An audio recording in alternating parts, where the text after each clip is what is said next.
Welcome to this infelicitous episode of Talking Lamar. Today, I'm talking about some of the craziness that I have experienced traveling with Bob and Sheri. Let's get to it. What are you talking about? What are you talking about? Sorry, I forgot what I was talking about. What are you talking about? I am talking to you. That's just what I was talking about. It's Talking Lamar. You know, when I first started traveling with the show, God, it was so exciting because back then we had access to the corporate jet, which we still refer to as the good old days. Because they were. Because they were. Yes, there was nothing like it. I mean, you don't have to go through security. You just get out of your car, and as you walk in, the pilot is taking your bag and putting it on the plane for you. And if you're having to stand around, you could be bumping elbows with like Jerry Richardson or something like that. Some pants. Ted Turner, Brooke Shields. Yes. Yeah. I mean, yeah. So it was really great. It was really great. And the thing when I first started going, like we would get to the station and they would pick us up. And we would always go into a conference room to meet everybody, and introduce ourselves or whatever. And it never failed.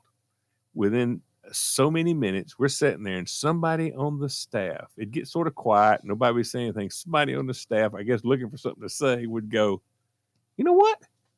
Lamar, you're not as fat and stupid as we thought you was going to be.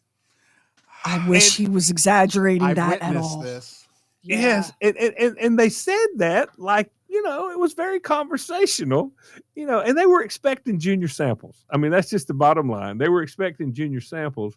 And, I got to be honest, right when we first started traveling, I do remember Tony mentioning that maybe I should think about maybe wearing some overalls or something like that.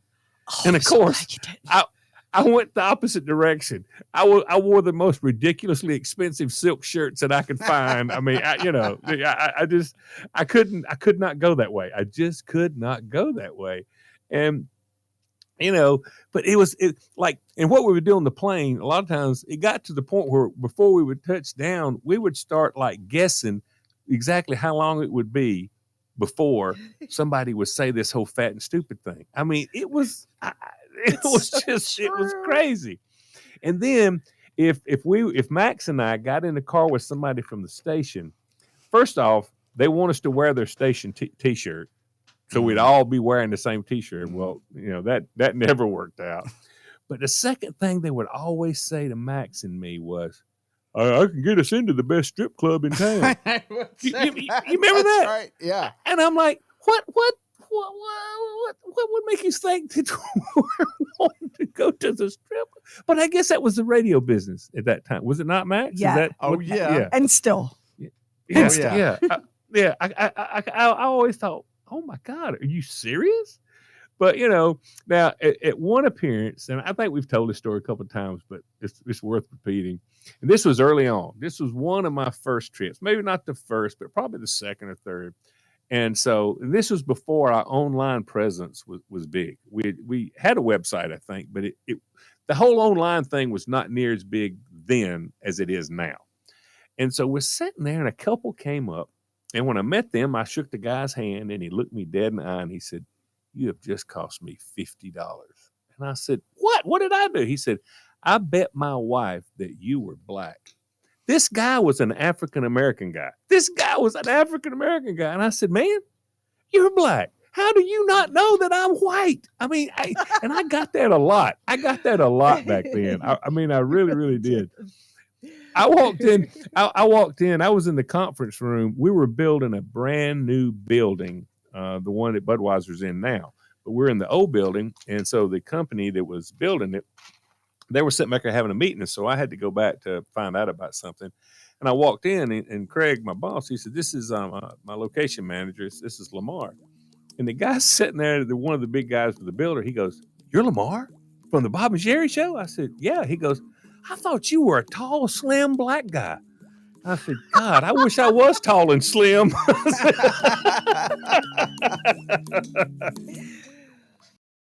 But it was just really weird how people perceive you if they've never seen you, And on the same day that happened, we're in the same place. Somebody gave me, which was very nice, they gave me a Goofy hat from Disney World. I'm talking about the actual Goofy character, okay? So you put the hat on, and it had a long bill, and then it had these big Goofy eyes on top where it goes on your head, and then they had the Goofy ears, and they came all the way down past my ears. And so I'm sitting there, and I got on this silk. I know the picture you're talking about, Sheri.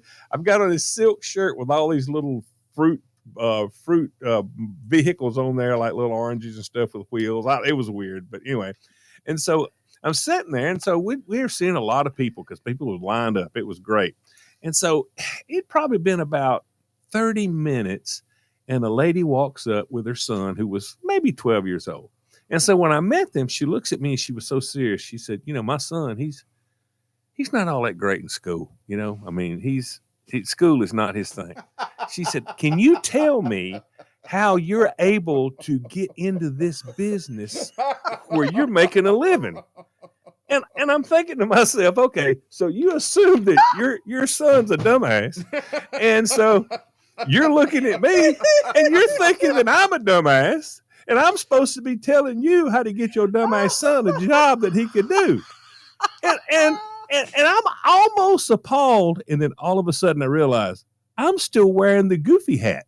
So so who am I to say I'm not a dumbass? I'm still got the Goofy hat on. And so I just said to the kid, I said, man, just try your best to pay attention. Just try your best to pay attention. I mean, there was nothing I could say. I could not be indignant. I'm sitting there out in the hot sun with a hat on. It makes me look like Goofy character. So, But was there no part of that woman that would see that might be, maybe a little insulting? No. She's like, you're making a living doing this. I'm like, oh my God. There were so many times where Lamar and I would be sitting and be like, I'd be in between Lamar and Bob. Lamar on one side, Bob on the other. And someone would say something to Lamar, and I couldn't even contain it. I would just erupt in laughter because people don't mean to hurt your feelings, but to approach a man and say, you clearly are an icon of dumbassery. And yet somehow you're scratching out a living. Yeah. The thing is, but we see this all the time. It was so funny. They've listened to us forever. They've listened to us, and so they hear us, and of course, listen. It's not like I'm talking about my IQ on the radio. So I mean, I'm not playing chess over the radio. So they don't think that anything else, but they feel like they know us enough, and they just say whatever they think. But on another one of our trips, we got picked up by a guy in a Lincoln Continental stretch limo.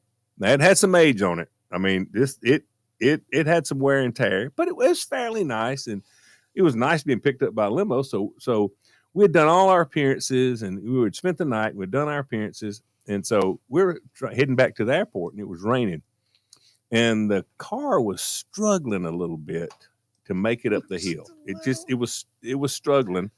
And so as we're going up the hill, we came up on a speed bump, and the driver was worried about us scraping the bottom of the car and being able to get over the speed bump.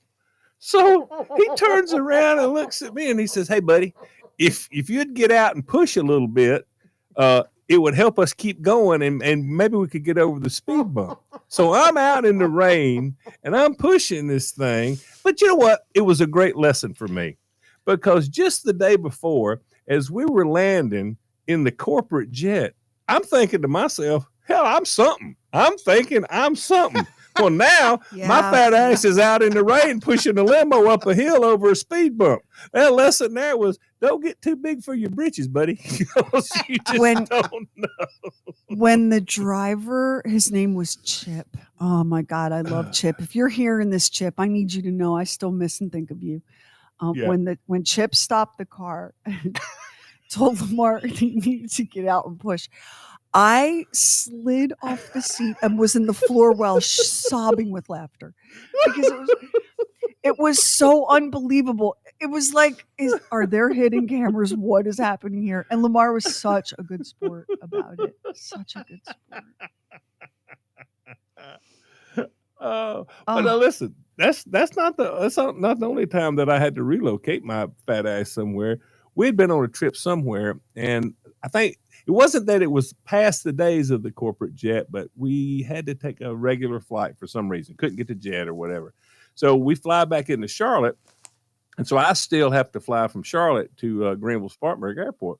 So this was U.S. Air back then. It was U.S. Air.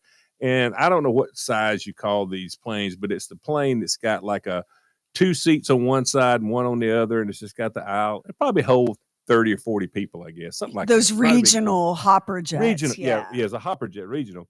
And so I get in there and I go to my seat, and there's only like maybe 6 people in the whole plane. And so I go to my seat, and so we're getting ready to take off, and the flight attendant comes back, and she said, the pilot would like for you to move to the very back of the plane so that we can distribute the weight. Oh God. And I'm thinking, if me sitting 4 rows back is the only way this plane is going to take off, are we on the right plane? I mean, this is an airplane, and there's not but like 6 people on this plane. So where I'm sitting, I mean, listen, I've spent my entire life, I don't know if y'all ever ride in boats very much, but if you're riding in a boat, if you got too much weight in the back, it won't level off. I've spent my entire life with somebody saying, hey, can you go set up at the front of the boat? Because wherever I sit's going to change whatever it does to the boat. But yeah, she sure did. So I had to move on the plane. I mean, we've seen some things. I swear we have seen some things. So Lamar, this is something we've never really sat down and talked about. At this chapter in our career, there was so much happening, and everything was happening fast. And I was the mom of a toddler and a baby for a lot of these years, and I barely knew if I was coming or going. So, and people don't realize sometimes what they're saying. The number of people that have been shocked and dismayed that I'm not like a badass heavy metal blonde or like a Viking style redhead. And I said to one guy, because he was like, I just knew you was gonna be a hot redhead. And I said, I'm really sorry to disappoint. And do you know what that man said to me? And he goes, yeah, well, I mean, it's like that. Wow. So, Lamar, when we started, the first couple of times we flew on the corporate jet, there are 2 kinds of people in this world. The kind of people that have that experience and think, well, this is what I have been meant for all along. And then the kind of people like me who know that they have no business being there and that there's been some cosmic mistake, but we're going to enjoy it while it lasts. The first time I got on that corporate jet, and there are the pilots, and they're like, that cabinet has your cocktails in it, and your snacks and M&Ms are over here. And I'm sitting down and buckling myself into this freaking Gulfstream, and I thought, girl, do not get comfortable. You are the free school lunch, coats for kids, scrubby little weirdo visiting daddy in prison. You don't belong here. This is not your world. Do not get comfortable, and do not for a minute think that this is yours to have. This is like a freakish anomaly. And I'm really glad I thought of it that way, because it didn't last, of course. Why would it? The fact that it happened at all is a miracle. Yeah. Lamar, the first time you got on board that thing, what were you thinking? Well, the first time I got on there, they actually had us on, if you remember this, they had a boxed lunch for us. Yeah. The first time I went, they had a boxed lunch. So I've got this boxed lunch sitting here. And of course I'm opening stuff, looking at stuff, and I reach down and push the button, and that drawer pulls out, and it's mini bottles of brown liquor. And I'm like, oh, buddy. Then I push another button, and it opens up, and it's a bunch of peanut M&Ms. This is what I live for: peanut M&Ms and brown liquor. It's a wonderful combination. I mean, it really is. The sweet versus the bitter. Oh, it's awesome. So I've got this lunch that I'm eating, and when you take off in that thing, this taxiing, you taxi like 3 foot and then shoot straight up in the air. I mean, God, it was, and the you pilots were go. so nice. Oh They were yeah. just, oh God. It was They had great. a digital readout in the cabin. Yes. We flew to New York, upstate New York, like the Albany area one time. We were going like almost 600 miles an hour, and we were at like Yes. 39,000 feet. Do you remember? Yeah. I was like, this is Yes. as close to being an astronaut as I am ever going to The get. thing that tripped me out was they'd turn around, the pilot would turn around, one of the pilots, and he'd say, "You ready to go?" We go, "Okay." And then we just kind of take off. There was none of this long taxiing on the runway. The other thing that was very weird about it is because of autopilot, they both would sit there with their hands on their lap. I don't know if I had in my mind that the pilot had his hands on a steering wheel like a car the entire time. Yeah. You know. Yeah. But the best time was the time that we flew into Atlanta and there was a guy on the jet. And I said to the guy on the jet, I said, "You're on the corporate jet. You must be important." And he said, "You know the company financial reports?" And I said, "Yes." He said, "That picture on the front, that's me. I'm the CEO of the entire company." Dennis Glass. Oh my God. Dennis, and not only did Max say to Dennis Glass, the CEO, "So you must be somebody." And Dennis loved that. Oh my God, that was the best thing ever. He loved to right? tell that story too. Yeah. Oh yeah, I loved Dennis Glass. I used to torment that man.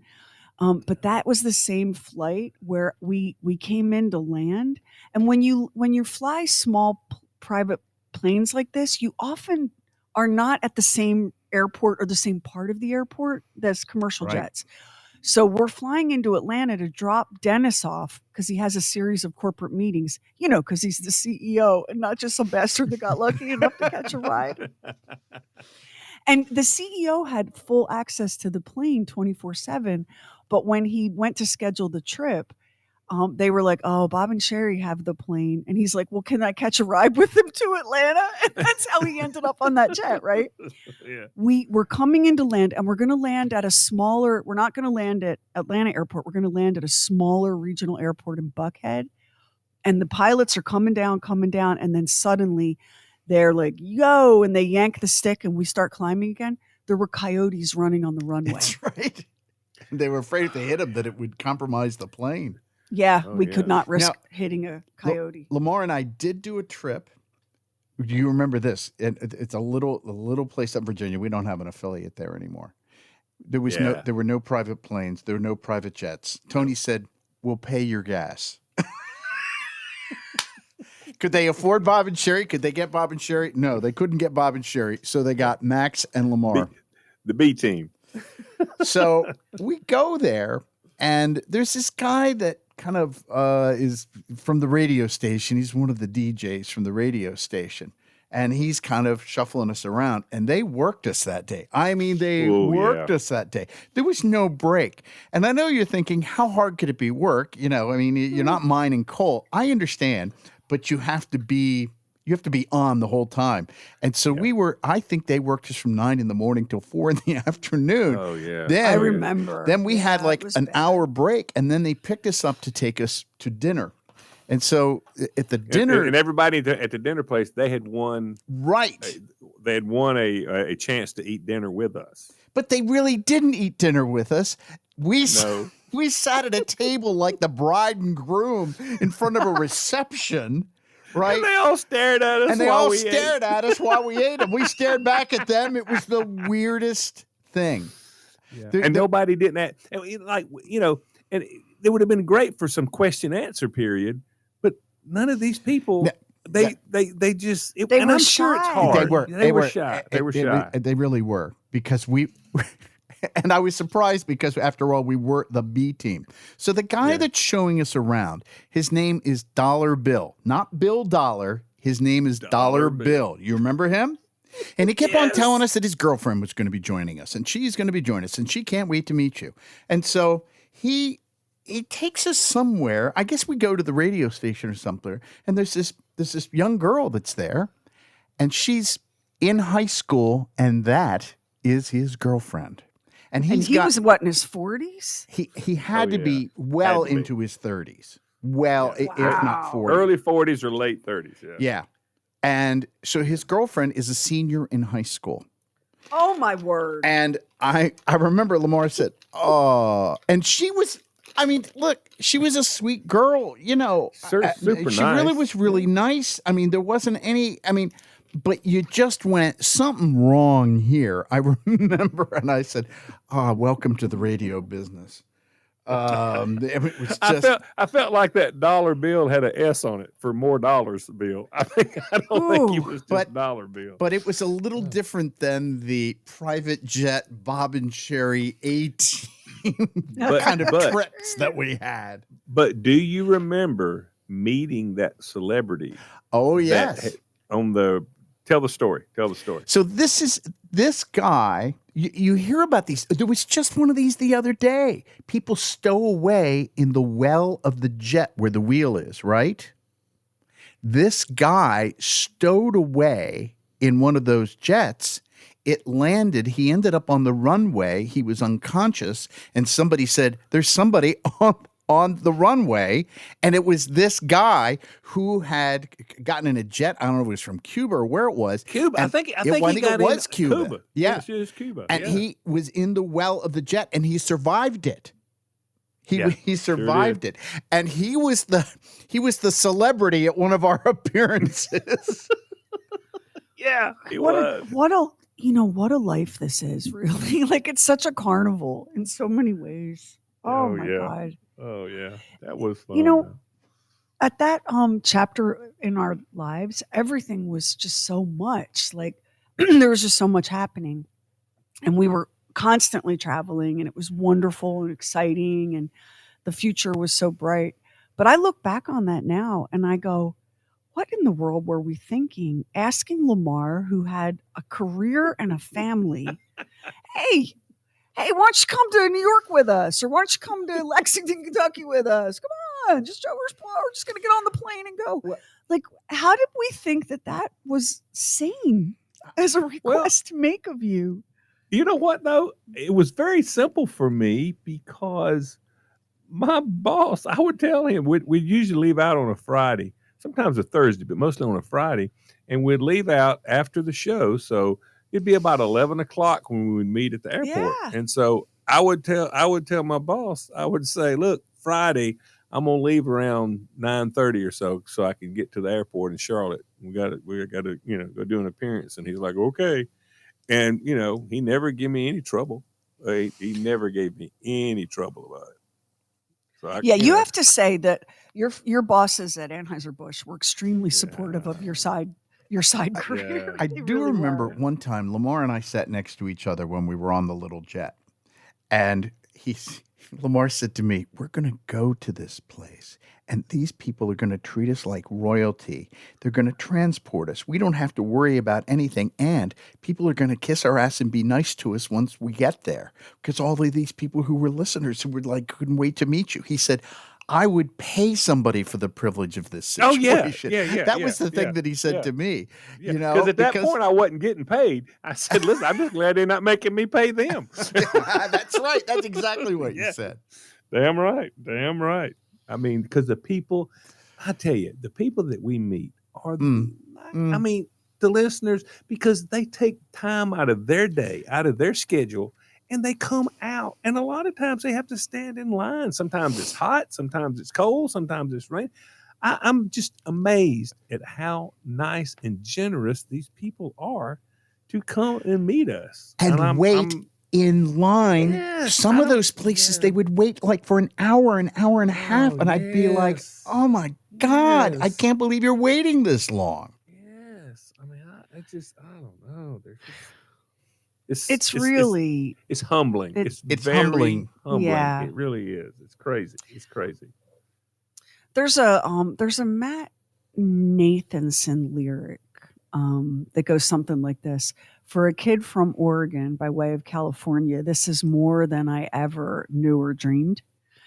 And so we had had Matt in the studio performing, You know the song I'm talking about? Yeah. Come on and we'll Mhm. see. Yeah. Maybe. Okay. So, and I loved that song. And then having him performing it live in the studio, the lyric really stuck in my head. And I would think sometimes, and this is with or without, the glory days of the old corporate jet, but we would be somewhere. And I've seen so much of America through this job. We would be somewhere. And it would just be like just a place, And that lyric would run through my head. And I would think, I do not know how I got here, but I am so grateful. This is just the best Yes. adventure a person can Yes. have. And Yeah, I it I really can is. think of, this is why, and we talk about this a lot. I mean, I've been to the Billboard Awards and all of that. I don't care about any of that. I don't care about that. That is mean. Like, I just don't care about that. But I can think of like waking up in a different town. Like maybe it was Aroostook County in Maine, or Yeah. Williamsport, Pennsylvania, or Lima, Ohio, or Geneva, Wisconsin.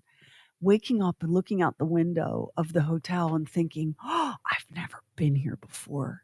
This is so Yes. awesome. And if we had any extra time at all, Max and I did this in Ohio one time. It was the Mhm. winter time and it was really cold and everything was icy.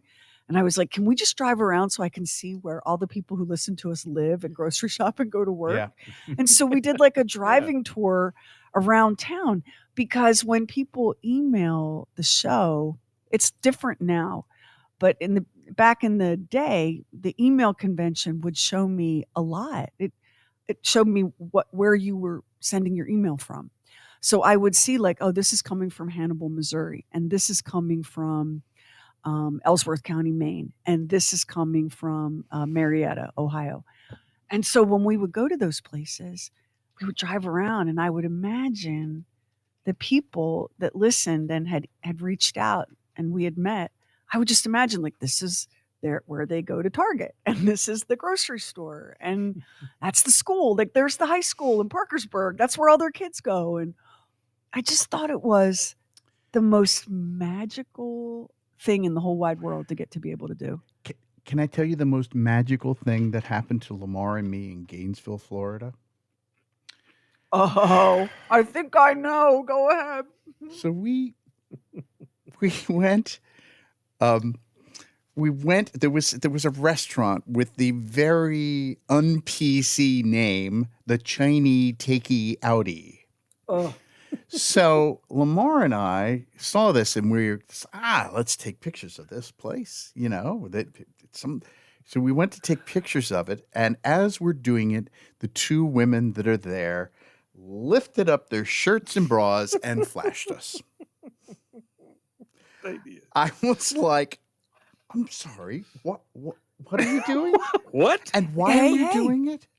You misunderstood. Takey Outie was not about the food. There you They go. they were living up to the name. They were taking them outie. Oh my God. Yeah. God, that was It's crazy. just, it has just been, just the coolest and most interesting life. And Lamar, for you and me, coming from where we come from, we had no Oh, business even knowing what that life looked like. No. And tell I you am, what, though, I have, I've spent a lot of my life trying to get to the place. I like to go to a place that I'm not supposed to be. I like to go to a place where I'm not supposed to be, and I like to experience something that really and truly I shouldn't really get to experience. And it means so much more. I think it does. I just think it means so much more if you can do it. it's just really been extraordinary. And it's different now.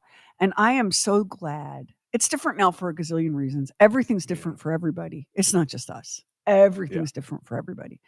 But I'm really glad that when it was happening, I knew that I was living the good days. I was I was in the tallest cotton, having the best time. I knew it wouldn't last. I couldn't believe it happened at all. And I was never confused about how I got there. It was not some It was not some company or some boss or some executive. How we got there were the people that were waiting for us when we landed. Yep. Our that's listeners, exactly our community, our little family. Yeah, that's how we got there. And they kept us there right up until this present moment. So I could never, Yeah. ever take it for granted. I could never take it for granted. ever. Because it's, And- yeah. Do Every you know day what I it's- do? It's awesome. Do you know what I do grieve, Lamar? Back then, I did not know how magnificently peanut M&Ms paired with bourbon. I know it now. I know it now. Well, And it's woulda, shoulda, coulda. Okay. I just well, missed it completely.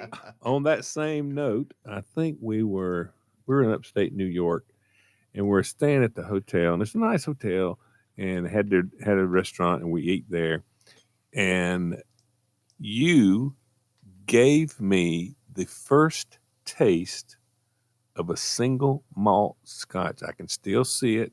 They served it to you neat in a martini glass, which is so inappropriate, but still, it was not the correct glassware at all. But and I said, "What was that?" And you said there was a single malt scotch, and I said, "You know what? I've had scotch before, and it was always blended scotch, and I didn't like it. I didn't like it." And he said, "Well, this is completely different." And I took a taste of that, and I said, "Oh, buddy, yes, it is completely different." And from that point on, I became a scotch drinker also. I mean, that was A revelation. Yeah. I remember sitting Yeah. at that table. I remember. Yeah. Well, I will tell you, Lamar, for most of my career, I've been the only woman in the room, in every room. It's like really a thrill for me when I'm not the only woman in the room. And I thought it would be funny as hell because back then Bob was a Chardonnay drinker. So we would sit down with these management guys from another market and they'd be studying up on us and trying to figure out what was what. And the server would come to take the drink orders and Bob would go, I'd like a nice buttery California Chardonnay. What do you have? No, I don't like that. Do you have Kendall Jackson? I'll have a glass of the Kendall Jackson buttery Chardonnay. Then it was my turn to order. And I knew what was expected. What was expected was a real girly Genius. kind of a drink. But I wasn't going to Genius. give them that. I was not going to give them. Do you have a Macallan 12? Okay, neat. Water back. Yeah. Yep. That's Because good. if you That's don't, good. if you do not, Yep. when you're in a room full of guys who are delighted with their power, if you do not stand up and take yours out so we can all compare, Yeah. it's really difficult. And watching their faces, and then the server would come, and invariably they would give Bob my Macallan, and they would give me his Chardonnay, and then very slowly and dramatically, Bob and I would lock eyes Switch. with the manager and switch the glasses. We went into that one bar because I don't drink. We went into that one bar that was Oh my in God, Hudson, so New funny. York, and I said to them, they said, "Well, what would you like to drink?" And I said, "I'd like some sort of fizzy water in a trendy looking bottle." And they said, "This is not a fizzy water, trendy bottle kind of place." And it wasn't. No. Yeah. What's that movie with Paul Newman? Was it called The Iron Horse? What? No, that was the name of the bar. That was the What's name of the bar. Nobody's Fool. Nobody's full. There's a movie. Nobody's Fool. There's a movie called Nobody's Fool starring Paul Newman based on a Richard Russo book. It is a phenomenal movie, and part of it was shot around this part of the world. And one of the locations was this bar, the Iron Horse.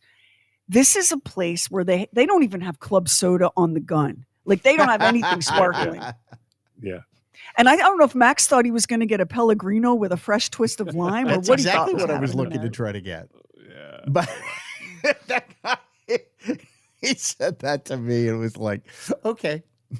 Well, Lamar, weren't you with us when we got stranded we were in Savannah and we couldn't leave because George W. Bush, President Bush, was coming into the market Yes. for a campaign stop on Air Force One. Yes. Yes. And so this was corporate jet time, and it's same airport but a different part of the airport. But the Secret Service put an air stop, whatever they call that, when you can't have any flights in and out. So the pilots tell us, you guys, we're stuck here for a couple of hours. So there's a little dive bar near the Savannah airport called the Cockpit. Me and Lamar and Bob walk in. Bob. Now, I already know, like, if it's called the cockpit and it's a little dive bar on the edge of the back runway, you need to understand what you're drinking when you go in. We go in, and Lamar instantly knows. You got Budweiser on tap? I'll take a Bud. And I'm over here. Can you do a vodka soda? Great. And Bob goes, what's your wine list? I'm looking for a nice buttery Chardonnay. Lamar leaned over and said to me, we're going to get the shit beaten out of us here. Yeah. It was like and it was like a sitcom, Max. There was a pause and then the heads turned to look at us. Lamar's like, I advise that we finish this round and get out of here. It was very uncomfortable. Yeah. We've had some wild good times. I know what you're talking about with the men's situation. When Carla was working in loss prevention, her boss was a man, and all the people that handle loss prevention, they were all men. And when she would go to a convention or something out in Vegas or whatever, she would be at a table with 8 or 10 men. She'd be the only woman there, and every time she would send me a picture, and she's sitting there, and she's got a bourbon neat and a cigar, and she's smoking it with them guys because she, and she had that was her same opinion. She said, "This is not the place to have, a white wine. This is not how the deal goes. I mean, you got to show it. You as a woman, you got to show it." And she's always done that. The good thing about that, let me speak to all the women starting out in the corporate world. Here's the good thing about becoming the brown liquor girl. I promise you that unless you have a very serious problem, you cannot slam a Macallan neat. That's a sip and drink. Nope. That's right. And the good news there is when you're in a business setting, you want to stop at one. Because we used to have a little something around here that we called the Chardonnay promises. And that's when Bob would have an extra Chardonnay or two, and his mouth would start writing checks that our asses were going to be required to cash. Let me go ahead and say, if I could have got any of that on signature, what Bob was telling me, I'd be retired right now. I would be retired right now. Oh, that was funny. Yeah. Lamar, what do we think? We would do it. We would do an over. Lamar and I would do an over under on how long it would take while we were in the bar for Bob to start telling how much more we were going to pay Lamar. Yeah. Champagne wishes, Chardonnay promises. Yeah. Oh, no. And who even believes us that it was $25 a week? But it was. And you know what, Lamar? I'm so glad. I'm so glad you stuck it out. For the big payday of $75 a week that you're currently Yeah. Hey, it's not every day you get triple your salary. It's not every that's like a lottery win. So yeah. And you know what's fun about we don't tell a lot of these old stories because you can't even think of them. You're so drowning in today. Yeah. But it's been really fun as Bob has taken his lap in the month of January to look back and realize that not only have we been so blessed and so lucky, but we've all been each other's hang for all this time. It's true. Which may be the luckiest thing of all, to have your people. To have your people. Yeah. What's better than that? I mean, a corporate jet, yes, nothing. but other than a corporate jet, what's better? Stop with brown liquor and peanut M&Ms. I hate myself for not knowing how good that was. No, I do remember it, though. I do remember it. It was well, good. Lamar, Good. listen, if the people really resist, with Bob retiring, you may have to rethink those overalls and that straw hat. Just never say never, okay? Well, I do have a pair hanging in the closet in case we need it, just in case. But you'll need the kind that don't have the butt cut out. You'll need real overalls, not your junior sample fetish wear. Yeah, that's true. Listen, this has been another exciting episode. I want to thank everybody for listening. I hope you enjoyed it. If you did, tell somebody about the Talking Lamar podcast. I know they'll appreciate it. I sure will. Also, check out this multiple award-winning True Weird Stuff podcast if you can stand it, because some of that stuff is truly weird, I promise you. There's a lot more to come on Talking Lamar, so don't stop now, because I hate a quitter. Join us for the next episode and let us know what you think. Go to the Bob and Sheri app. Look down at the bottom. Little microphone down there. Click on it and start talking, because we listen to every message. Until then.